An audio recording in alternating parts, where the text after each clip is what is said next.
sitting across me is another guest. You don't know him. He goes by the name of The Unknown. Oh, wait. My man. wait. Welcome to the podcast. Thanks for having me, man. Real name is Thami, by the way. Yeah.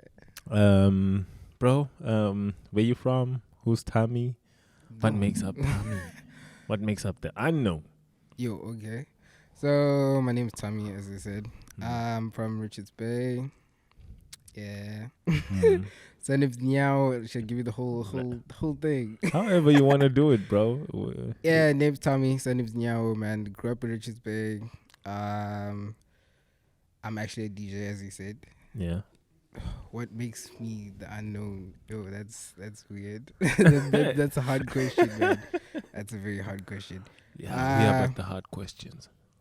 Nah, the unknown's just the unknown, man. You don't know what you're going to get. Okay, wait. Did you call you? There has to be a reason you called yourself the unknown, my man. I liked the irony, bro. It's weird. It's a weird story in how I got the name. Okay, tell us the story. So, okay, I started DJing or calling myself a DJ. Oh, I'd say in primary school, bro. Maybe like grade 6-ish. So how that came about was, yeah, as I told you, off whatever we call this. Yeah. Before the podcast. Before the podcast. You ain't better call it anything. Before the podcast. Before the podcast, yeah. So I grew up in Brackenham. So my neighbor in Brackenham had this whole sound hiring company shanties, yeah. Well, so I always loved music, and I always loved, I wanted to be part of it. So I'd assist, go help out and whatever. You never tried singing? No. So you knew off the bat that you couldn't sing? Yeah, I just knew that singing is not my thing, but stay away from that. Yeah, so helped out and whatever. So okay, I'm a person, I learn a lot from. I can look at something and just learn, yabo.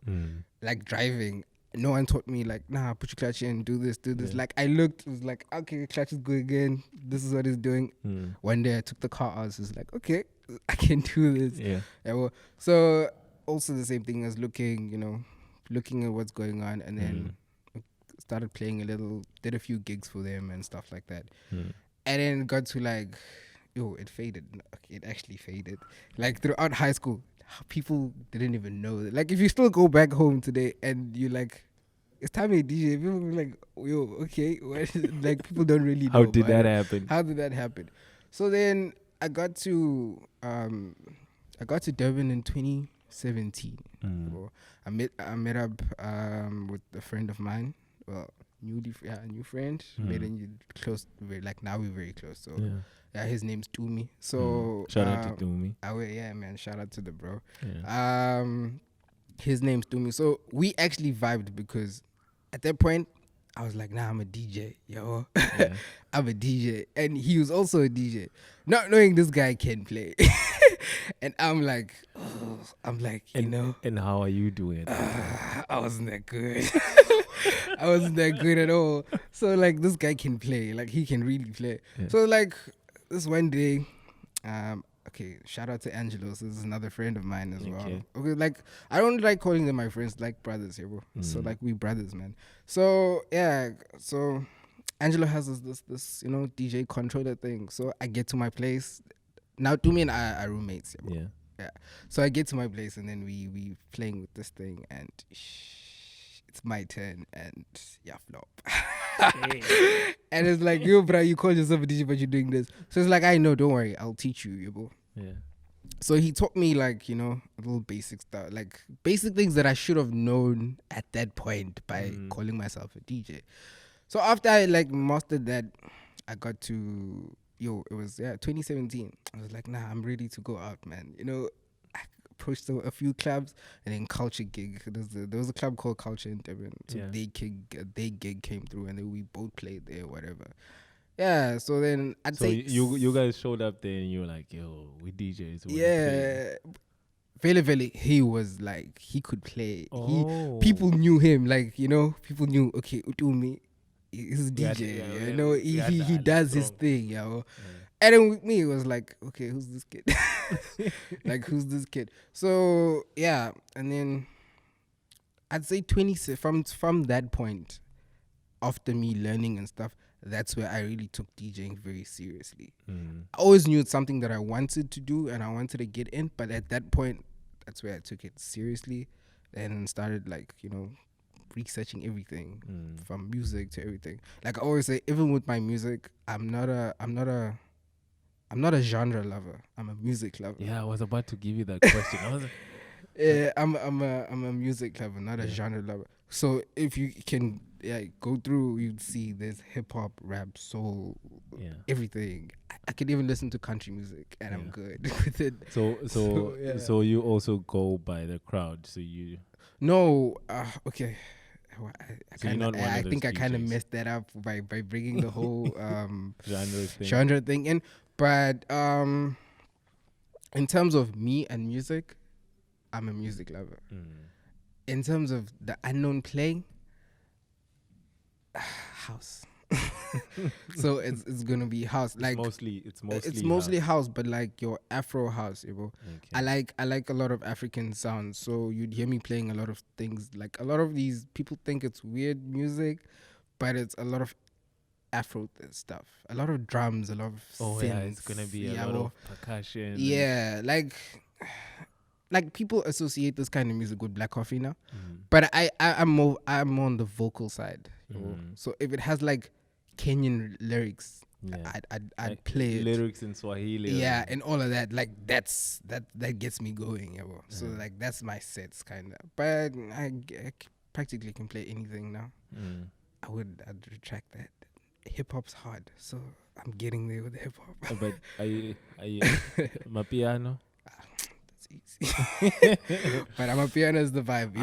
Aren't you getting any flag from the audience like yo I'm a piano? Nah, they do, bruh. Like, I think a thing that DJs hate the most, bruh, is the requests. Like, we hate you. Like, we literally hate. If you're gonna come, like, I'd always go back and people ask me about requests to my friend Thami, you know. That guy, if you ask him for a request, he will literally pull you at the side of him. He'll be like, okay, look at the dance floor. Are people not dancing? So why can't you do the same thing?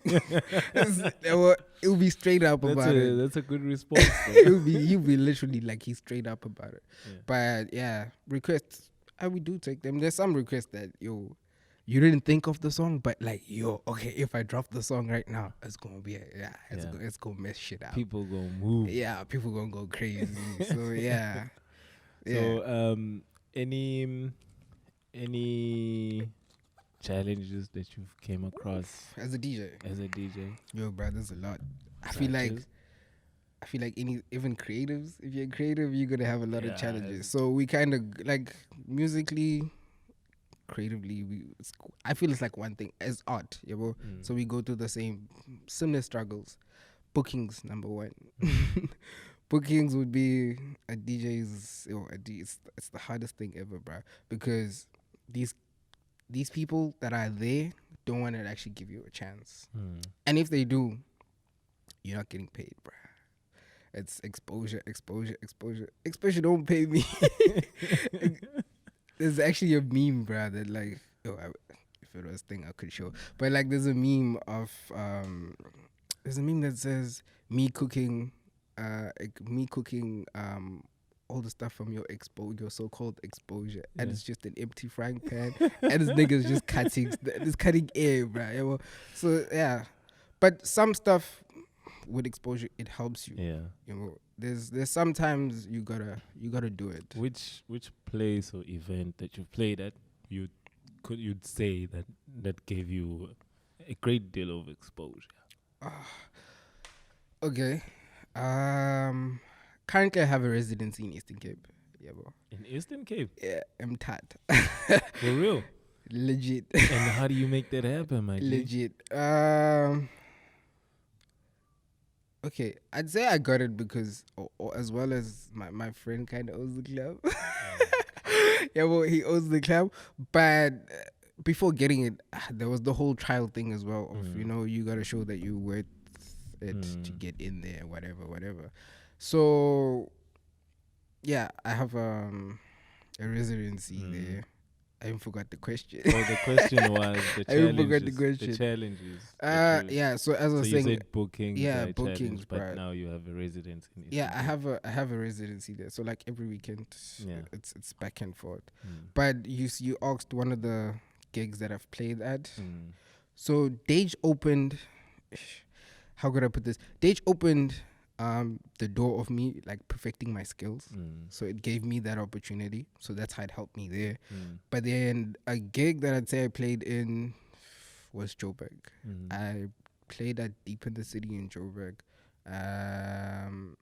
What else did I play for? I played at Nish in Joburg. So that opened me up to the Joburg market. So ever since like this year, I've been entering the Joburg market, and yeah, if you're an artist, it's kind of the market you want to get into, especially with the sounds that I play.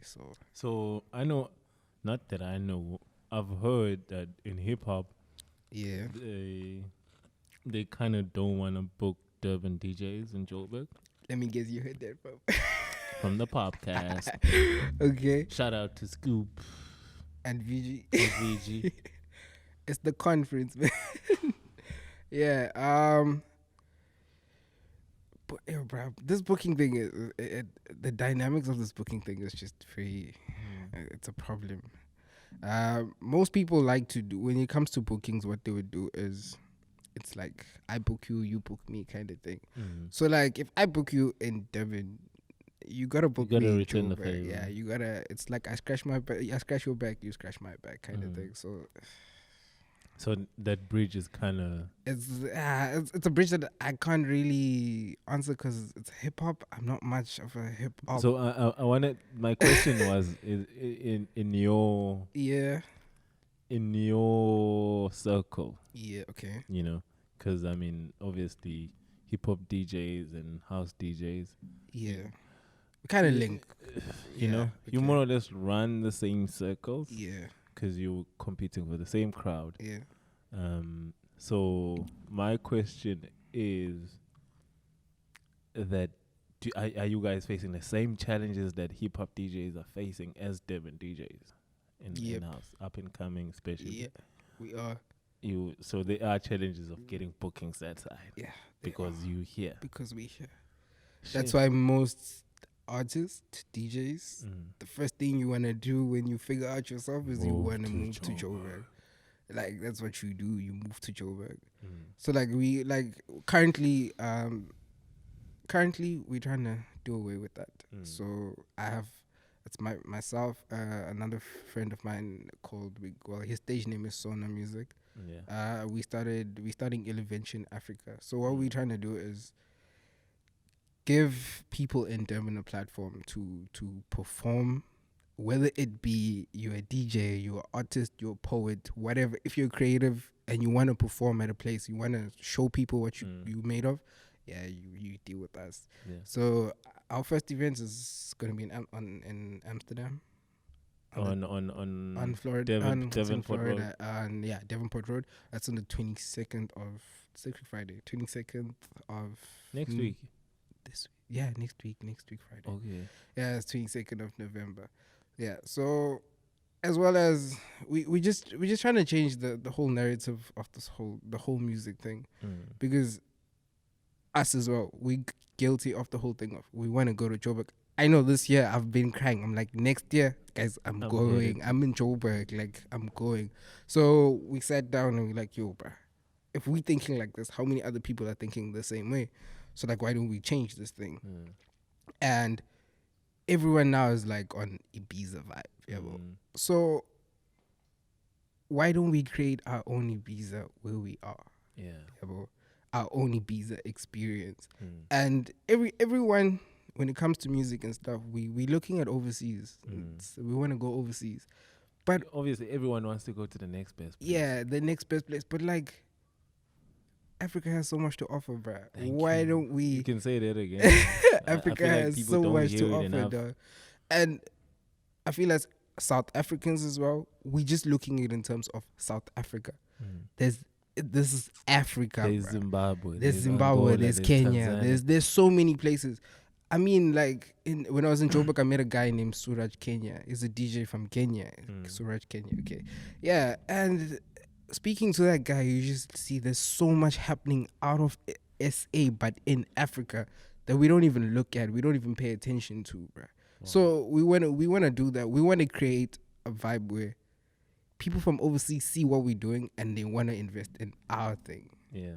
That kind of a thing. Because we have a lot that we plan to do. Hopefully, with God's grace, we do it. So there's the events that's gonna be taking place, and then there's a label that's also coming in. Because the whole label situation in SA is a mess, man. It's a mess. Because you have talented people chilling at home, bro. Yeah. You have really talented people chilling at home, and it's simple thing of just letting your music out, but no one really wants to give these cats a chance, bruh. And if they do, it's everything is about the label makes all the money. The artist is not making anything. But at the end of the day, the label needs the artist to make the money. Yeah, bro. Do you have any artists that you're working with, just per se, so that maybe whenever they make music, and I know there's something called the DJ's cut. There's another thing I learned from the podcast. Shout out to the podcast. Like the full length? Yeah. Okay. Yeah, like the DJ where James actually literally explained this to me yesterday. It's like you have the lyrics separate and you have the instrumental instrumental on and its own, so you can mix it properly. Yeah. And it's much better to mix. Do you have artists that we work with? You work with like that? Nah. You should do that, bro. Nah, we actually no, don't. listen to me. Ne? Yeah. You guys are speaking about tapping into Africa and starting something new. I mean, you wanna create a platform right here from scratch, and so that means you're gonna need everything that you can get. So my suggestion is that here's an idea. Why don't you guys get certain artists that you can present this idea and say, listen, this is what we have. Because not only just you gain by getting unique music, so they say, or you get exclusive access to their music, but they also get a chance to get their music out there. That's true. Because if you play a song and you mix it up nicely, suddenly I get your point. Yeah, you're not getting requests. Now you're getting questions. Hey, whose track is that? Yeah. Yeah. Nah, that's something I should look into. That's actually a good thing. I'll look into that. Because I mean, that way you also get to get into other parts of the music industry, which maybe you didn't have access. Because let's say maybe I'm an R&B artist, and I give you a DJ's cut from my song, which is hella dope, but you're a house DJ. But there's something you can do with my vocals. True. And we actually do that. You know? We actually do mix up like acapellas and... Yeah. Because in our times, with music, one thing I've noticed with music is that you got to put it out there for people to hear it. Yeah. If people don't hear it, they'll never know about it. And they'll never get a chance to appreciate it. Yeah, that's true. And the longer it's out there, the longer they have time to really get to a point where they can appreciate it. And that serves you well as an artist, because then you're building a legit fan base, which is what you need to market yourself and take yourself to the next level, or take your brand to the next level. Yeah, I get you. Yeah, I'm gonna put that though. I'm gonna really talk to my people about this. Is for free. This is for free. I won't charge you for this one. Oh, yeah. So other than DJing, is there anything that you're doing? School. Yeah, I even said that, like, school. Yeah. Are you? So you hardly go to school. Nah, man. If my mom's watching this, I'm sorry. Yeah, like I told you. Sorry, really Mom. Sorry, but yeah, nah, I hardly do. Shout out if you're watching. I hardly do, yeah. Yeah. But I have to, I do, but I hardly do. So you mean DJing takes up most of your time? Yeah, because literally on a Friday, I'm gone. I leave in the morning, and that's traveling to Eastern Cape. So you only do school during the week? Yeah. I do school from Monday. What do you study? I do school from Tuesday to Thursday. Okay. What do you study? IT. IT. Yeah. Is it that easy? It's not easy. That's the worst part. It's not easy. So, it is so far from being easy. So how are you handling it? Hey, bruh, I'm actually, I don't know. It's so far it's working. Like, whatever's happening is happening. It's working. I'm passing. But I think next year is just gonna be What year are you doing? It's still the first year. First year. Yeah, first year. Yeah, IT. first year is a breeze in most courses, but not all, but most. Yeah. Still first year IT. But second year, people are crying. So possibly, that's if I don't drop out though. Wait, what would be a good reason for you to drop out? A good reason. Yeah. Is there ever a good reason for us to drop out? Okay. I just say. At what point do you see yourself dropping out? Like. Nah, to be honest, no. The studying thing, I'm not doing for me. That's for the parents. I'm literally doing it for my parents. I'm honestly not doing it for me because I kind of feel like I'm wasting my time. Like the time that I put, the little that I'm actually putting into school, I could put it into something else. My music. But I get, it's something to fall on. But and I don't believe in that something to fall on because if your parents know about that, so. Do they know? Like you said, you did. Dude, do they know that you're DJing? They do, but it's been the longest war with them. So it's a huge struggle. Yeah, it's been the longest war because when I finished matric in 2016, 2017 I was supposed to come to Daimler and do sound engineering, but due to financial don'ts, I couldn't do it. So I still decided nah, I'm moving. I didn't care. I was like, no, I'm going. They were like, where you going? I'm like, I'm moving to Durban. Hit up my friend. I'm like, yo, Brad, can I crash it? Can I crash at your house? Yeah. He's like, it's cool. No, it's fine. You can come and crash. So 3 months, for the first 3 months of 2017, I lived in Westville with Angelo, the friend. Yeah. And his family. Shout out to the family. Shout out to Angelo's family. So I lived there. And I didn't move with the plan, bruh. I just moved. I just knew that I needed to be out of Richards Bay. Whatever it is. Anything to get out of it. Whatever. If I wanna do what I wanna do, I need to get out of here. Yeah. So I moved, bruh. And then I got here. I even had a job first year till 2017 to 2018. Yeah, I worked as a call center agent. Yeah, so you worked at CCI. Nah, I worked at Ignition. Oh, okay. I thought you also worked at CCI. I worked at Ignition. Anyway, everyone who works at who says they work at a call center. No, man. I don't know how people do it, but that's the most annoying job. I'm sorry. Nah, man. Sorry. I'm so sorry. If you work at a call center, you are annoying. And not like you, bro. Okay, when you are annoying when you're doing your work, cause the calls, bro. It's one after another. It's no, I'm not interested. They'll call back next week. It's you offering the same shit. I'm like, okay. Bro, do you know how many people we had to talk to on a daily? Yeah. You can go to 300 people. Did you have a target? Day. Yeah, you had a target. You had a weekly target that you had to hit. But obviously, you'd have to set out your own daily target so that your weekly target's hard. If you don't hit your weekly target, or if you miss it by one, you're fired. Not you fired, but you don't get paid for that week. Shit. You don't get your commission for that week. Fuck and that's where the money comes from. So hell no. If you work in a call center and you lazy, nah, man, you're not gonna make it. You're not gonna make it at all. Wow. Hell yeah. Actually, and how long did that last? A call center. Okay, I actually jumped one job before. You had another job. I worked at this direct market. Guys, if you see direct marketing on Gumtree, do not do it, please. It is the worst thing you could get yourself into. I worked at this company called Real Promotions. Mm. They sold us dreams, bro.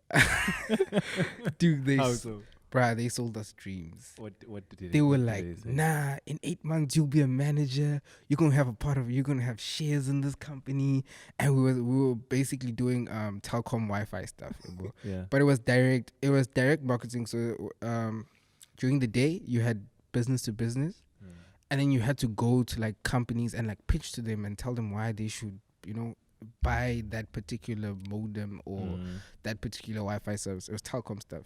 And then and the afternoon was residence, so you had to go knock on people's doors. So literally, like at the res. The resident, like it was residence. So you'd pick a street, like maybe that's how you go to Glenwood. Oh, go to people's houses. Yeah, you'd take Lena errands. So they'll give you like a map. They're like, no, from this point to that point, that's your part for today. And you had to knock on everyone's door and like, this is what I'm doing. It was, I don't know if you guys did this in Durban, if you guys had this in Durban, but like, I know back home in Richards Bay, there were people that used to come and sell these pots and stuff like that. Yeah, it was that kind. Curtains. Yeah, it was that kind of a thing. You can buy it on lay-by. You can pay it off 3 months. You come every month to collect the money. Yeah, so it was that kind of thing. But like, so you guys were basically Jehovah's Witness, bruh. Exactly. going door to door. Yeah, it's like, ma'am, no, I'm from Telcom. I'm coming to tell you about this. I bet you got kitted up in a white t-shirt, black pants. Dude, we were formal. Imagine on a hot day, you just informal. I was, those what is the Zulu word for those shoes? Chicken bobos. Yeah, I used to rock them on a daily, bruh. So I had that job. That lasted like also 2 months, 3 months. But I think that job made me. Because it was a very tough job. It was slavery hours. Literally, I used to be at work at 5:30 in the morning. And I used to get home at like 7:30. That is like way over the legal hours. And that's more than 12 hours. It's a 12-hour day, my nigga. And the worst part about it was the slavery. Not just the slavery. We didn't have a basic salary. We were getting paid off our commission only. So it was just. So if you don't bring in. So if you don't bring in clients, possibly you could earn like $1,000 at the end of the month for all that hard work and all that working and stuff that And it was like it was a Monday to Saturday job. Your only off day was a Sunday, which was like very pointless. But yeah, so that job really taught me like, if you want, you gotta work, you gotta hustle. Like the hustle is real. Yeah. Like when people tell you it is real, it's really real. If you're gonna do this thing of your parents not supporting you financially and you wanna be on your own, it's hard. And then I moved to Ignition, and then yeah. So basically, I guess you learned very early that if you want shit done, you gotta do it yourself. Yeah, I'd say fending for because I don't come from a wealthy family. My mom, and it's weird. My mom was kind of like a single parent, but not a single parent. Like dad was there, but not really there. So it's that kind of thing. He's there, but he's there, but like not really when he wants to. And then I grew up with my mom, and then the family that I grew up with. Shout out to the family. Yeah. So it was an Indian family. So they literally raised me as their own. So you grew up with an Indian family, dude. I mean, like I only started learning Zulu in like grade 10. So wait, now your mom. My mom worked for that family. She was a domestic worker for that family. Or still is, yeah. She still works for that family. Yeah. So I grew up with them, So you grew up living. Yeah, literally, like they literally like raised me as their own, bro. Like, wow, bro. Yeah, like the gran, she like my gran. Like even today, if you go back home, she's late. Both of the grandparents are late. But if you go back home, they'd be like, no, that's Mala's grandchild. So it's that kind of a vibe. Yeah. So how was it? So it's at school. Okay, I'm trying to understand this. No. Like, don't laugh at me, bro. This is interesting. Yeah.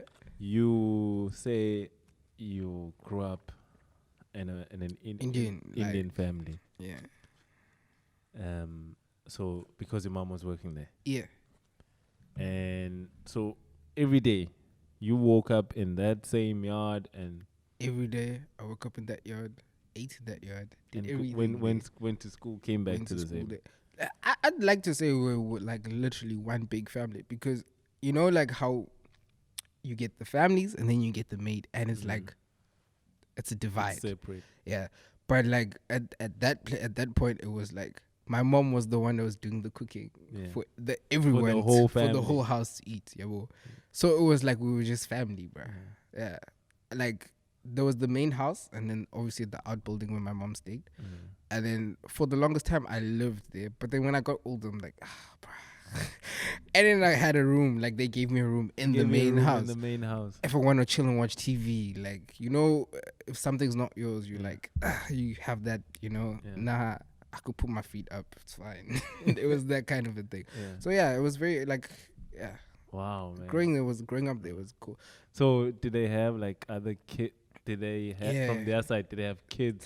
Tiny knows the other one, the Kavir. Kavir. Yeah, Tiny knows. Tiny went to school with Kavir, but I grew up with, like, we literally grew up together because he was born in Jan and I was born in December. No, okay. So like my mom raised both of us. Like you'd still see pictures of my mom having both of us on her back, like doing washing and stuff. She'd have both of us on her back. Yeah, so it was that kind of a thing. Wow. This is a very interesting no, my story. life is just very like weird. I mean, you'd go the whole world, you wouldn't find a story like this. I mean, like you're a black kid that grew up in an Indian family, Bruh.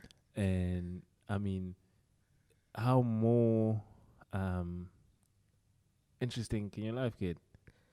Yo, and that's I don't think that's the most interesting part. Okay, now interesting but weird, but like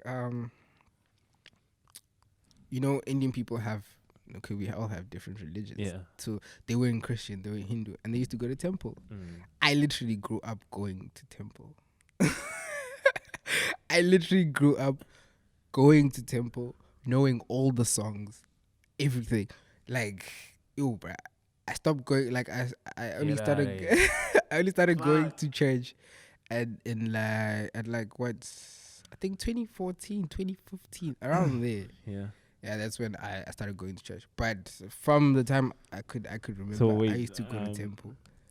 Okay. I mean, dude, you know, so the god lamps, I used to light them. Wait a minute. So you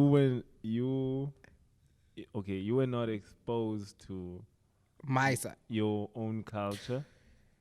I was, bruh. But like, I keep telling people this. I'm not a very, like, I'm not family orientated when it comes to my side and my culture. It wasn't something that was, you know, like, you know, normally your dad or your parents is like, yeah, bruh, you like this, you this, you this, you this. This is why you do this. So with me, it wasn't that. I know it's weird. Like, that's a conversation I'm still wanting to have with my parents as to why you didn't do this. But like, it wasn't a thing that was done with me. Like, but I used to go home. Like, dude, my mom's surname is Zulu. My dad, my granddad is a Nyanga. And here you are. You're vying temple. Yeah, well, and they live in Nongoma. Main Zululand, just like so yeah. But even when I used to visit, I think my granddad loved me a lot because I was the kid that grew up. I was one of the grandchildren that grew up in the city. Yeah. But then when I got home, I wanted the farm vibe. So you were for the I'd love going. Like December, I'd look forward for like Christmas time. I'm spending with there.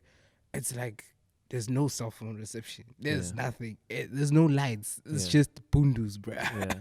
Like waking up in the morning, herding, and that kind of thing. Like I loved that vibe.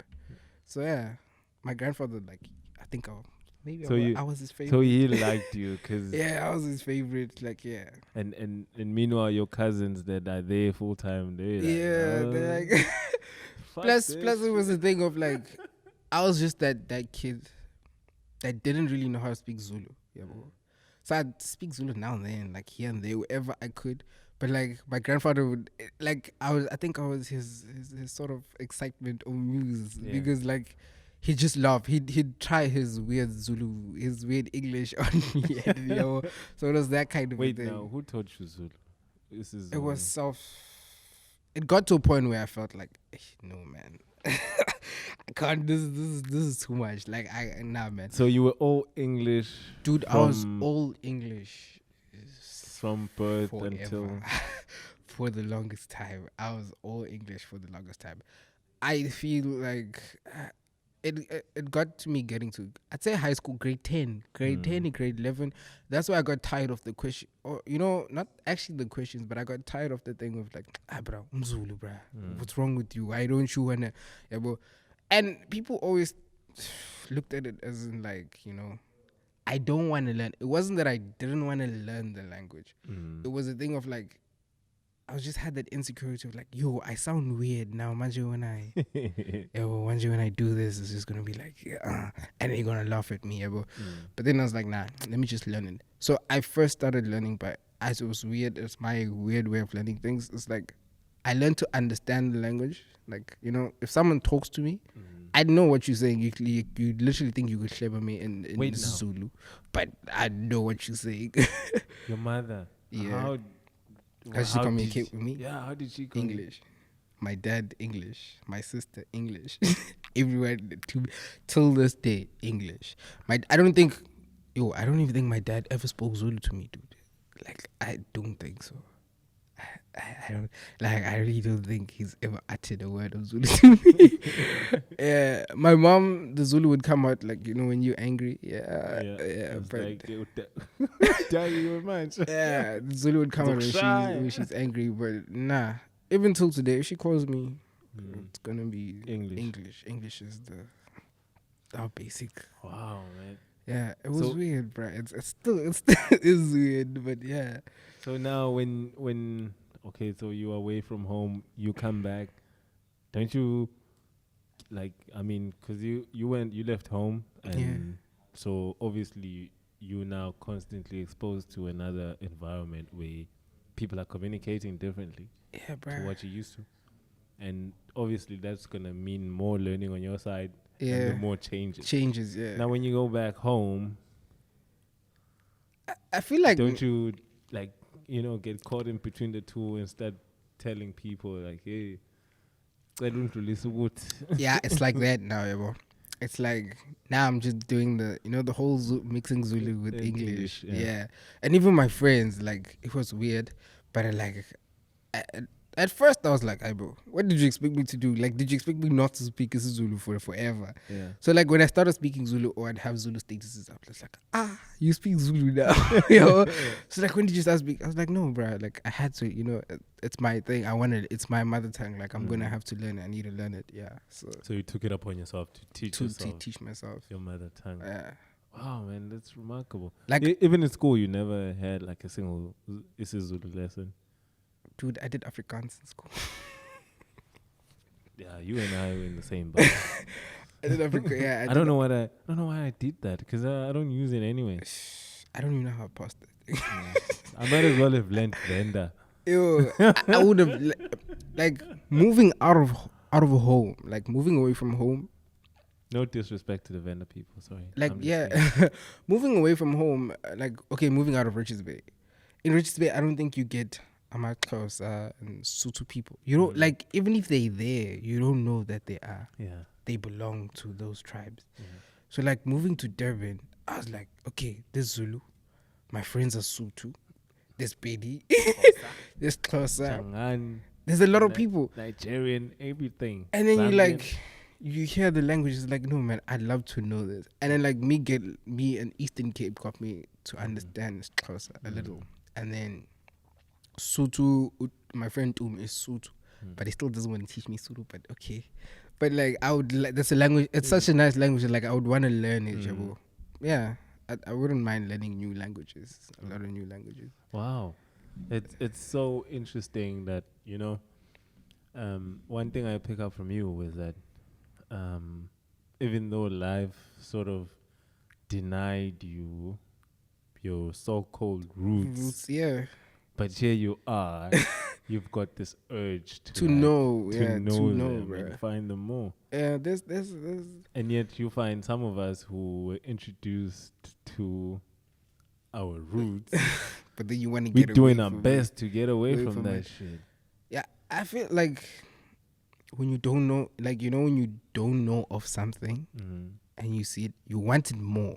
It's like if Valpre introduced flavored water and you didn't have it and people are talking about it, you're like, yo, I want to know what it tastes like, yo. But then once you have it, you're like, come on. You know, it's the ordinary. Yeah. So yeah, people don't appreciate what they have. Yeah, people don't really appreciate it, but I still have a lot of more digging and finding to do. So in time, I wanna. Now, you know, now that we're here at this point, I understand why you say school is wasting. It's like probably not wasting, but like taking valuable time that you could be doing. Not to say that school is not important, but like, I mean, in your case, I understand where you're coming from. Yeah. It takes a lot of it's taking a lot of value, but like I also believe everything happens for a reason. There's a reason behind why I'm at school. I don't know, maybe after I'm done with the IT diploma, I'm gonna use it for myself, you know? You're gonna need it to maybe I'm gonna somewhere I'll form some new thing with music or something, and it's gonna come handy. So I don't know, there's a reason to it. I mean, since you're doing music, my man, trust me, IT skills will come in handy. And that will just mean it'll be the difference between you making money and losing money. So you're not in a bad position. So you're right where you need to be. So like right now the year is coming to an end. That's so short, but okay. No, the year I was talking about. The year. I was like, okay. I was like, you cutting me off so quick. Okay, yeah. But yeah, on the podcast part, we kind of chunk time, but it's fine. The year is coming to a close, and it's gonna get busy, man. Yeah. Any bookings lined up? Where you gonna be playing? Whoa, I have a gig. I cannot. Yeah, shout out by all means, man. People need to know where you're gonna be, so they can look out for you. Where's this gig? That's the point. That's why you're here. Shit, the man got a list. Okay, 15th November, which is. You can say that to that. Yeah, 15. I don't think they're gonna get this by the time. Okay, but anyway, it's fine. You just know I played at these places. So it's 15 November, which is like the tomorrow. Yeah. I'm in Eastern Cape. Oh yeah, it's Friday. So it's all black. No, that one doesn't count. No, but it's not the club. It's not the residence. It's at the club, but it's not the club's event. It's another guy's event. So it's the annual All Black Party. 16th November. I'm at Summer Rooftop. Okay. So that's Joburg. That's Saturday. So you hit Eastern Cape and then Joe's. Yeah. 22nd November, that's my event. That's at Amsterdam. 23rd, back to EC. That's December warm-up. 24th, I'm back in Durban. I have the Notorious House Party, but that's in Glenwood. So if this comes out by the time, guys, support my friend Dangus. There's a house party in Glenwood, so yeah. Are we invited? Yeah, man, come through. You can get you guys can get tickets at Web Ticket. Okay. For that event. It's on Web. It's at Web Ticket. 30th November, it's All Schools Pen Down, also EC, and then we move to December. So there's still ones that are not confirmed yet, but they're coming through. So far the dates I have, it's the 6th, which is the second Revo event. So my event's it's Revo Fridays. Okay. Why Revo? It's revolutionary, but short form. So we're trying to change things. So so that's December 7th. I'm in Joburg. The 7th of December, I'm in Joburg at the Living Room. 16th, I'm at the Date Summer Party. So shit, bro, you got gigs for days. Yeah. You're everywhere. It's Durban. Bruh, it's hard. Like, coming back to what's the problem. it's very hard being a DJ in Durban. Why aren't they booking you? It's clicks, bruh. These people have clicks, and if you don't form part of those clicks, or you don't click with these people, Or if you're outside of the click, you out. yeah. Because if you notice, one DJ, like a single DJ in Durban, is like a resident DJ in every club in Durban. Why is that? That's weird. It's not supposed to be like that. But like, yeah, guys, but we still love Durban. Lipton. Yeah, but it's these clicks and stuff. Durban's very, I don't know, the market's very tight. Yeah. So you gotta do a lot of ass kissing, ass sucking. I don't know how to which way to phrase it to like get you. In. Yeah, hope people like you. And hey, another thing is I can't. Well, I don't like it. Change yeah. that, I would like it, but yeah. Okay, you're gonna need to change that because I mean you need to put yourself out there. Yeah. And this is another reason that you're here. Is that people can see you and get to know you. Yeah. Because I feel like that's another important aspect of an artist, is that people just when people see you playing out there, they can't use the songs that you play to tell the type of person that you are. Yeah. And true. And maybe I see you playing and I like you and I like to know more about you. So that's why you're here. I mean, this is why we're doing this podcast, so that you can speak to your audience, which so greatly loves you. Because I mean, except for Durban. Yeah, but we'll get there. Yeah, but I'm sure since we're doing this, someone's gonna see this and be like, "Yo, let me book the guy. But let me hear what this guy has to. Not even book you, but like, be interested to hear what you have to offer." Yeah. I mean, like a guy like you can't be getting gigs like in Eastern Cape, Joburg, like this. Yeah. If you sucked. Am I wrong? Yeah. If your shit sucked, these places wouldn't be calling you. Yeah, true, man. Because I mean, you still go back. You it's not like you go there once. You go back and forth. It also comes down to the relationship you create with the people that book you and stuff. So yeah. So event organizers, club owners, promoters. Here's a DJ. Book him. Your Instagram handles. Sorry, not just your Instagram shit. All the information. All your social media handles. Everything. Your bookings. Where can they find you? So I don't really have the unknown pages out. Guys, I need help. You're fucking up in there. Dude, I need we've had such a great podcast. Everything is fine. You have a beautiful story, bro. You're very interesting. Then I just dropped the just dropped the ball at the end. Nah, man. But you can get me on Instagram. It's my personal page. But I feel like with music, okay, maybe I'm just gonna take my personal account and change the name. You need to do that, sir. Because I feel like my music's me. So like, why should I just create a Let me give you advice from a friend of mine who wasn't okay. No. Let me do this. We have an episode here. I had a friend of mine. He goes by the name of Nive. I know Nive. I worked. Oh yeah, we all from there. Fuck it, man. Yeah, I know. Go watch Nive's episode on this. And if you're still not satisfied with it, you've watched it. Then why aren't you getting your shit right? Yeah, well, I had a meeting with Nive. And Neve was the one that was like, "Hey, bro, you need to sort your Instagram and stuff out." And I'm sure he told you about the whole 80-20 rule and everything. Yeah, so bro, I was gonna get to it. It's just it got derailed. Fine. Give them what's there. What's available. So Instagram, it's Thami_Nyawo. Facebook is Thami Nyawo. Facebook, I do have a Facebook. The unknown page, so it's at the unknown ZA. And then Twitter, it's at the unknown. It's SA actually there.